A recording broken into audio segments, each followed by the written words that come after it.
Morning, PDHP parents. How are you this Monday morning? Again, I'm Carrie Ann Fitzgerald from the Program for the Development of Human Potential, and I'm the Parent Community Outreach Coordinator. And today, and through the month of September, we are talking about See You Later, Alligator, one of our parent workshops to go over early childhood for the entering parent and child and family and child. And sometimes even if you have kids who are older and you've been through it before, it's always good to check in and see maybe what you could add to your parenting toolbox. Parenting is not easy, and having all of these different resources and the support of your peer parents can be very helpful. So today, as promised, we are talking about our social emotional development for this age set.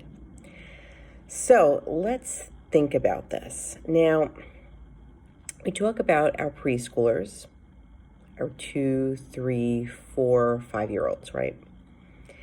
And what we notice about our preschoolers is that they start to show and to verbalize a larger range of emotions. They're interested in pretend play at this age. We think of all the kids who dress up or role play, different scenarios, whether it's about career or household, or even in the classroom. Sometimes they role play the things that they experience. One thing that they do is that they confuse what is real and what is make-believe at times. So that's something to be aware of. We also see that this is a big shift. When they were younger, we saw our toddlers really engaging in what's called parallel play. So they may sit next to a peer, another child, even with you, and play on their own and not so much engage as they do now. The great thing about this age group is that they are spontaneously kind and caring. They like to play with other kids. They like to play with their peers. And they do start to separate a little more easily. Now, I say that, and here we are at the beginning of a transition going back to school. So parents might be going, oh, no, they do not.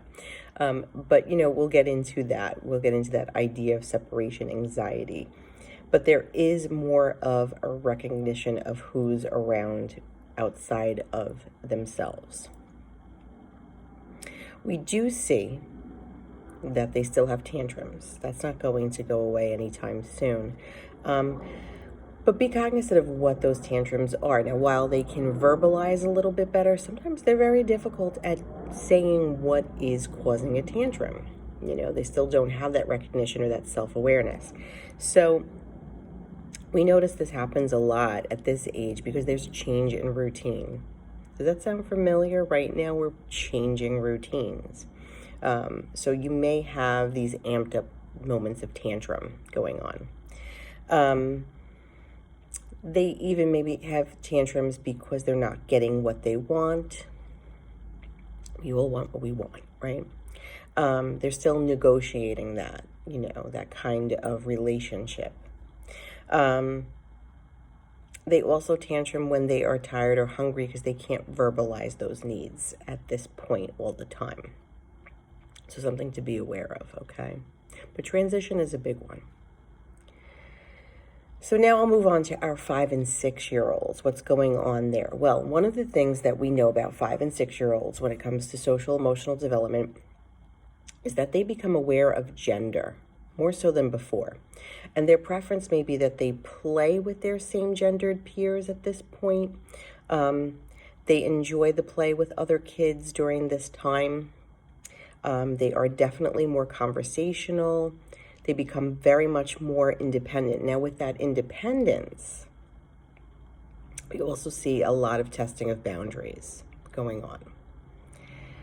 So you see a little power struggle maybe at home or even in the classroom that you'll hear at this time. The thing that's great about this age is that they are still eager to please. They are still eager to help out. So that's something that we can use that independence for. If it does become more of a power struggle, Think about those little tasks that they can achieve, okay?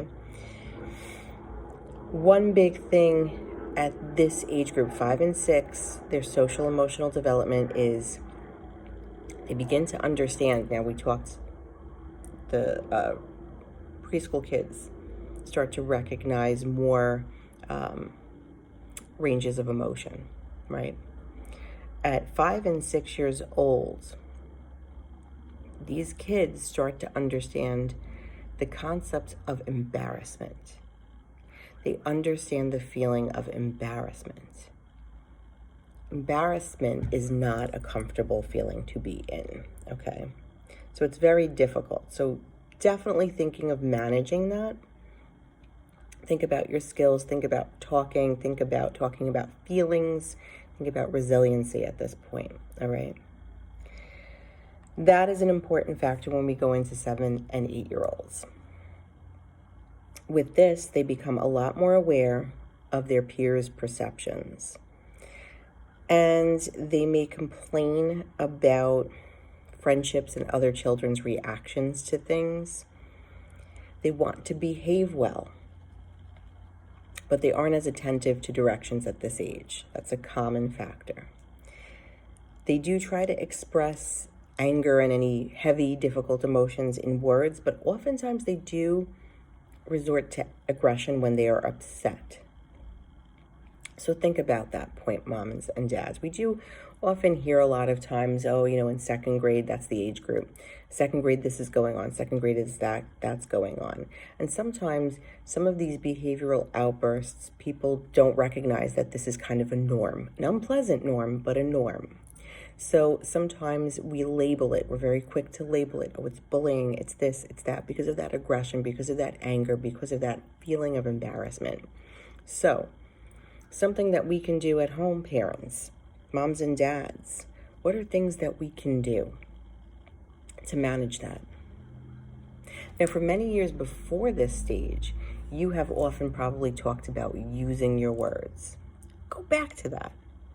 Sometimes we have these strategies that we use and we think we've aged out, but we haven't. Go back to that. Try that again. Remind that.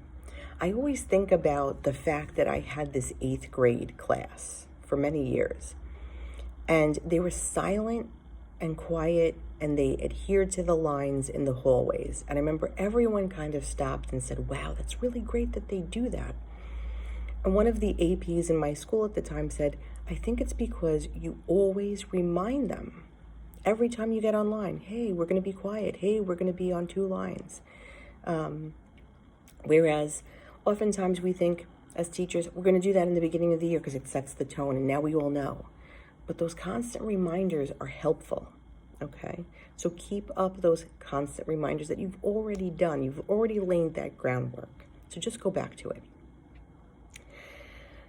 So we often hear about peer-related challenges during that age, the 7 and 8 years old. Now, I know that we're talking about early childhood, but it's always good to look ahead and be aware. And remember, we have our own perceptions, so we can guide the kids with this. Are we labeling this as bullying, as I said, or are we looking at it a little more as this a normative development? And don't forget that your teachers see a lot of behavior in the classroom. So it's always great to check in with them. Hey, we've been seeing some of this behavior at home. Have you seen anything? Have you noticed anything? Please do not forget that your teacher can be your greatest asset when it comes to your child's social and emotional development, because they see them so long and they see them in a different forum than you will sometimes.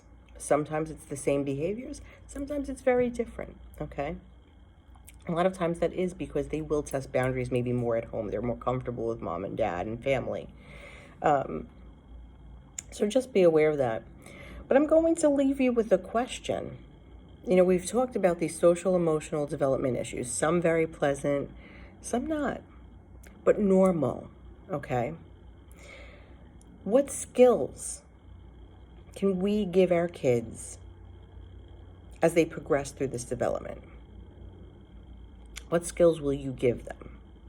to balance those positives and negatives? What are things that you'll do? So think about that. Comment. Don't be shy. You're helping each other out. You're giving each other things to think about, to consider in their parenting. I hope you have a great day. And I will see you on Wednesday for a little more See You Later, Alligator.